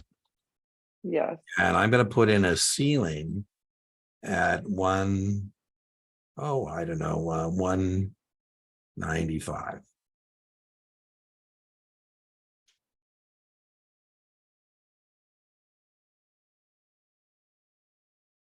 So test question number 1. Test question number 1. Are you looking at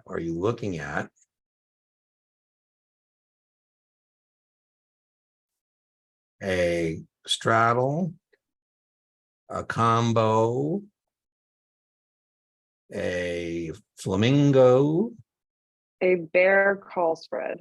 Right on. Now you could have done bear right out of the gate. So let's just, you got 2 of the 8. So you told me 2 things in our menu of 8 that's testable. You told me that this is a bearish spread, and you are correct, because the larger premium dominates. By the way, in a call spread, it'll always be the lower strike call, because lower strike calls always have greater premiums. Okay, so, and then you told me it was bearish. You were correct, and it's a call spread. So the next thing you have to tell me, is it debit or credit? Is it debit or credit? Credit. Right on, because we have more money in than we have money out. And so we have 3 out. We've got 11 in. And so you are correct. This is indeed a credit spread, and the net credit is 8. Mhm. So I'll put that there. So my break even will be 193. Yeah, indeed. So now you answered 3. So you're kind of not doing the menu. That's fine, as long as you come up with the right answer. Right. So this is our net credit. Okay, so Yeah, I back to got the menu. Let me just put your break even over here. So, if you're using your Yeah. official scratch paper. By the way, I suggest that, when you're practicing drilling and rehearsing on the spreads, I would just put this on your scratch paper before I even look at anything they ask me. Just get my menu done and say, okay, what do I know about this thing? And if you get pretty menu driven on this thing, you will indeed look back a lot of times, say, oh, I got that. I know that. So you just Yeah. told me the I break mean, even is 193. You're I correct. wrote it down, so I didn't actually say it out loud, but I have bearish credit, narrow expire, break even of Ooh, 193. there you go. So let's just go through it. I think you said everything. So you want to expire, you want it to narrow, you're correct. What is your max gain? Did you tell me that?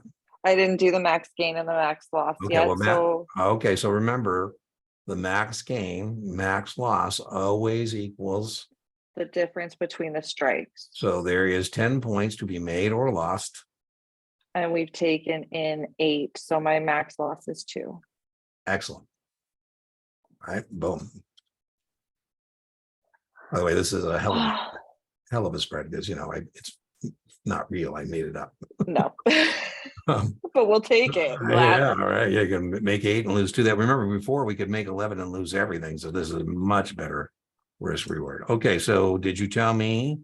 You gave me break even, and you No got break that's it. even. You gave me everything. So now Yeah. remember, if you get stuck, it sounds like you don't even need the memory aid devices. But if you do need the memory aid devices, remember that credit has 6 letters. Expire has 6 letters, and narrow has 6 letters. Credit, I expire, watched your narrow. video that you said that Dean gets wide, Yeah. so he needs to exercise. I'm I in the do. gym every day. So for me, that was the best thing you Lindsay, could I was have just done. reading yesterday, and I've always believed this. You always, when you believe something, you see anecdotal evidence of it.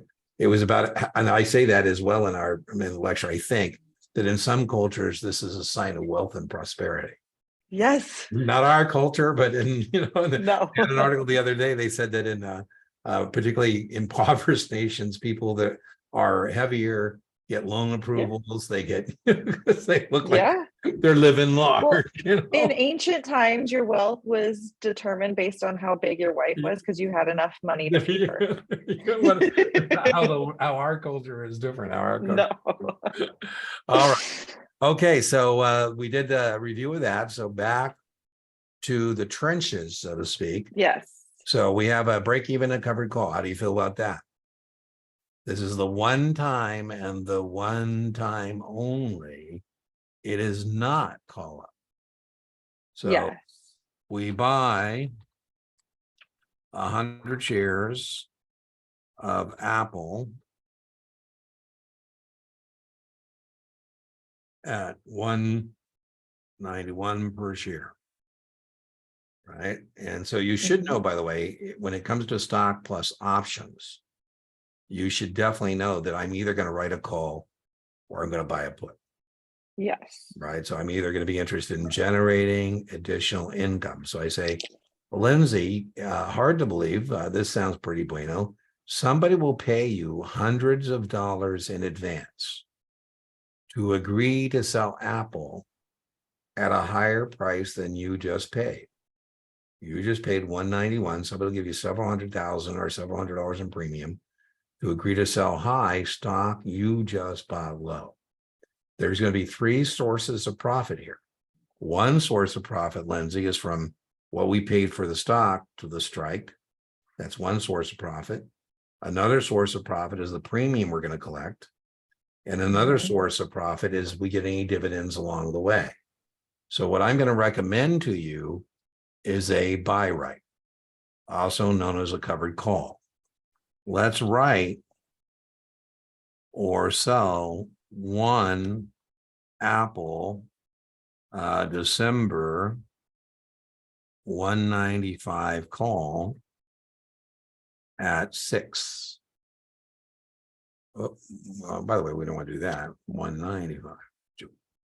Okay, so this is a covered call. This is known as a buy right. And we were talking about suitability, very much a suitability question. Why do you do this? You do this to generate Income. additional income. The customer says, man, I wish there were a way to get some more money coming to my portfolio. I like my dividends on my stock. I wish there were a way to supplement my dividend income. And I said, well, there is. And we have covered calls. So, by the way, you could get 4 or 5 of these on the test. This is a pretty popular strategy. Can we hope I get a lot of them? Because I feel There you go. comfortable. Okay, so sounds like, again, you know this one, so I'm going to have you demonstrate your prowess. What is the breaking? 185. Excellent. That's exactly right. Now, my question is, this will not change the cost basis. So the cost basis of the stock would be 191. Yeah, this is one of the funky ones. I think test prep vendors. Because I had that question. On the actual exam? Yes. Oh, that's good debrief. So, that's what I like about tutoring sessions too. You learn and I get to learn, because sometimes I blow off things and then people like you said, well, Dina was there. I go, okay, well, see, I guess I shouldn't blow that off. It showed it had almost this exact. Well, let's just do it. So after you pass, I always time for me to make my offer to you. My offer to you is that, after you pass, if you're comfortable and you're not, it's okay. But, a lot of people learn by watching people in these sessions. And with your permission, after you pass, I'll throw an hour of tutoring to you comp if you give me permission to share your video with others. That being said, exactly your point. So people get hung up on this quite a bit. So this is the one time, what I usually tell people is that break even usually follows cost base, but this is an exception to that. And so your point, we paid 191 for the Apple. We brought in 6 points for the option. And so you are correct. By the way, one thing I like is your tutor. Every time you've said you have some prowess, I've made you demonstrate it. And so far you have not failed to demonstrate that you do indeed have the claimed prowess in the question at hand. So you're right. The cost basis here is 191. Now, if we sell the Apple,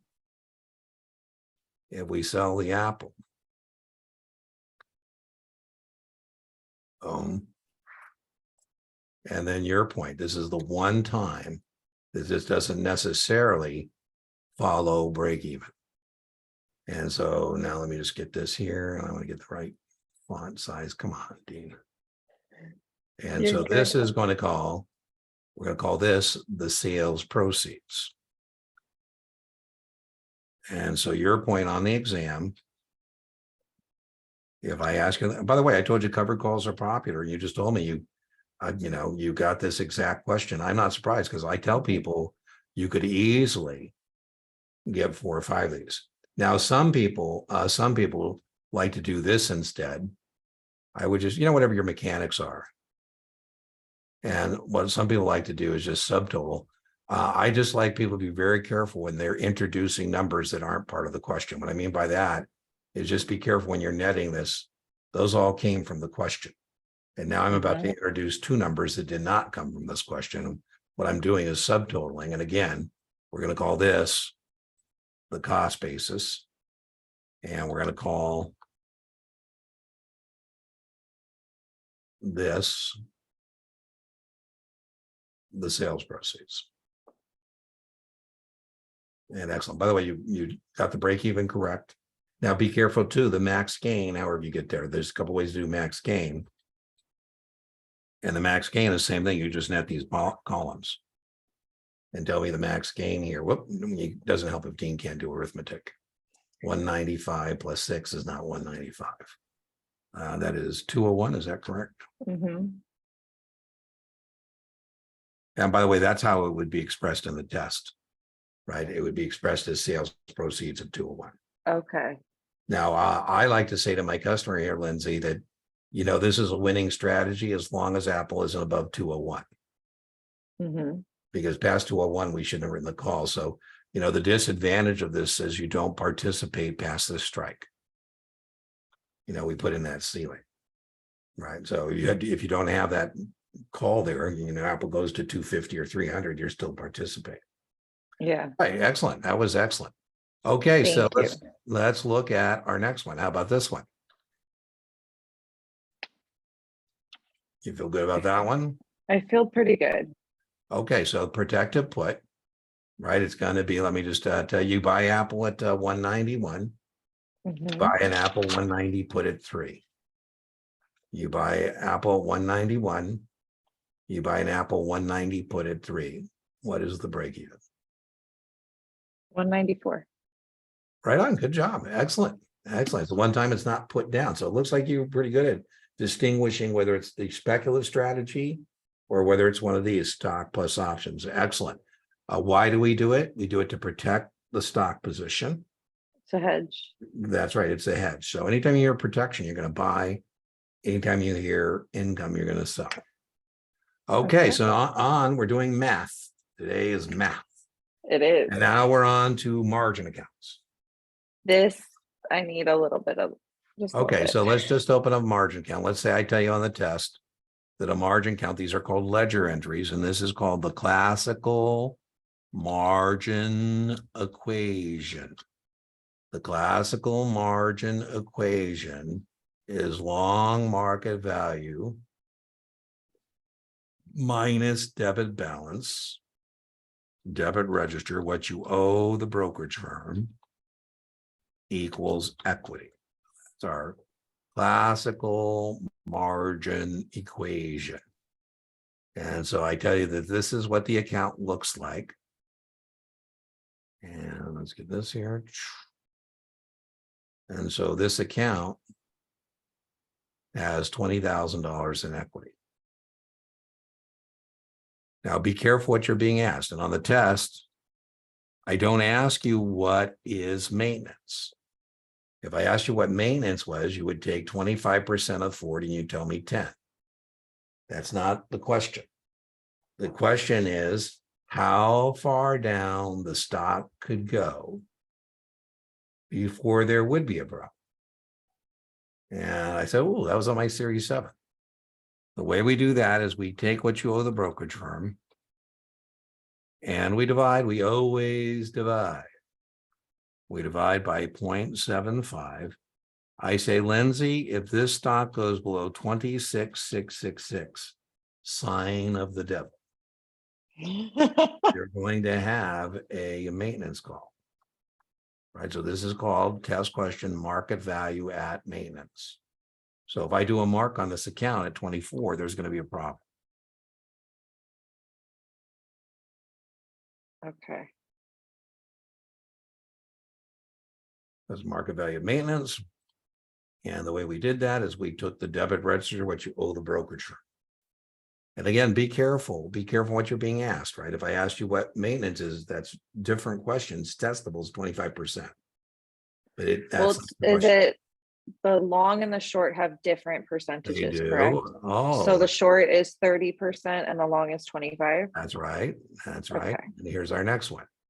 So these are our classical margin equations you should be able to do. So you should be able to do that, but you should also be able to do the initial setup in a mark to market, right? You should definitely know. Boom. Let me show you what I mean by that. They say on the test, a customer buys 1,000 shares at 40 and makes the required deposit.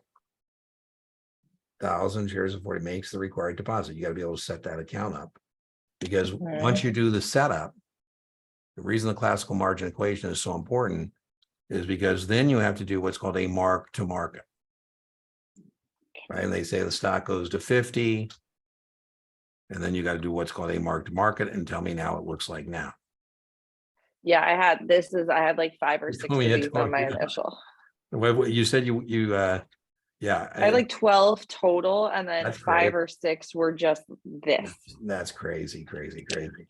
So let's hope, well, if you can get margin down, kind of like options, like, then you would like it. But I usually tell people not to spend too much time on this because there's not that many points, but it sounds like on your draw, you got the draw from hell for sure. Let's Okay. just hope between the first and the second draw, we got all of the margin questions and I get the easiest ones in the entire bank. Well, I told you that was a good improvement. I mean, that was a good solid improvement. I wish more people Thank you. would come to class. Kudos to you, kudos to Mark, because then you get that time to kind of see what it looks like, bookend to bookend.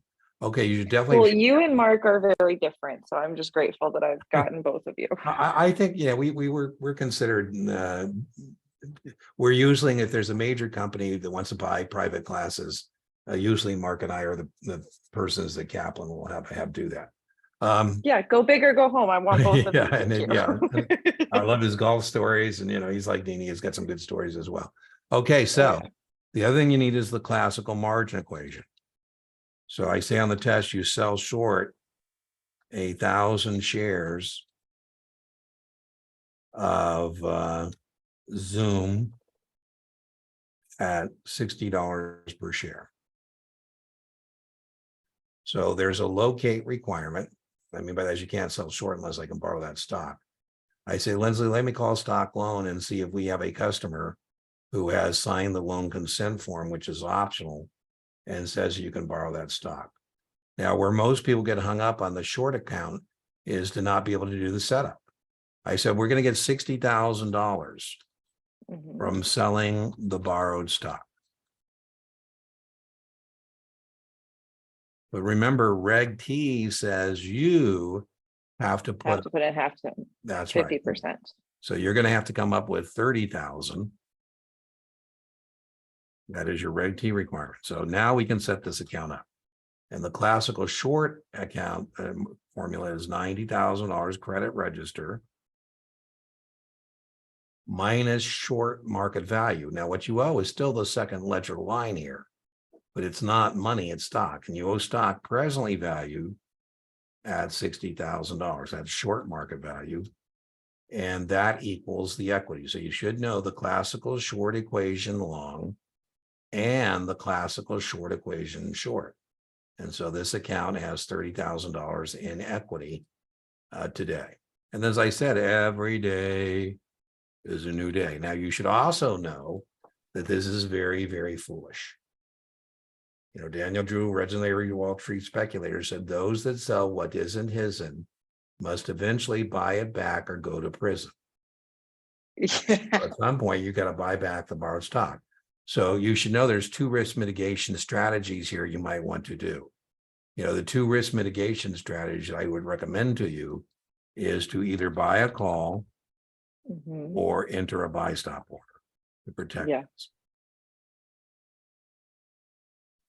And you say, well, Dean, how far up could it go before there would be a problem? I say, well, Lindsay, you need 30% of the market value. Very testable.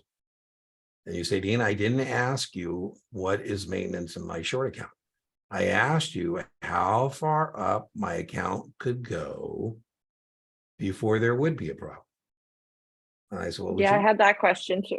I said, so why you send out negative energy like that? I'm joking. I say, Lindsay, I was on my series 7. And so what we're going to do is take the credit register, in our example, $90,000.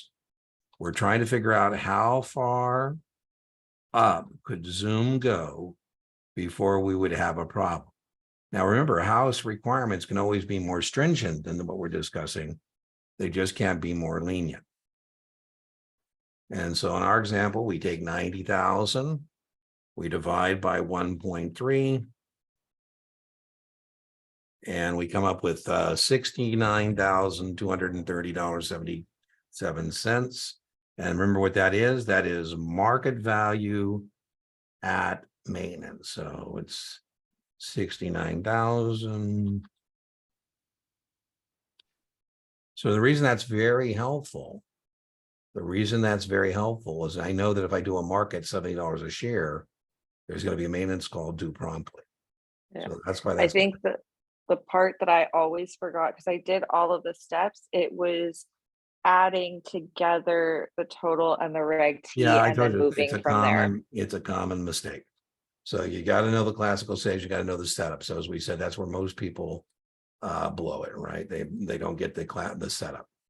And the Yeah. setup is to be able to get that 90 grand. Oh Remember, my gosh. 90 grand came from selling the stock we didn't own, 60, and the 30 we had to put with it. Very common mistake. Oh, But okay, so let's Dean, see. I think, oh, look at you that. just, Look at that. We had just enough slides to finish your session. That is cool. yeah, That is cool. That was our last slide. that is Pretty awesome. close. Okay, so Thank you. you know the deal that I said. I think your tutoring session would be very, very helpful for other folks, because a lot of things that you struggle with are the things that they struggle with as well. I told you I'm less concerned with that than people who are messed up in some way I've never seen before. It's like, Totally. we got to fix that. And then I will. get your date, Mhm. and then let me know where you're at. Have you done any practice tests yet? I took a week and a half off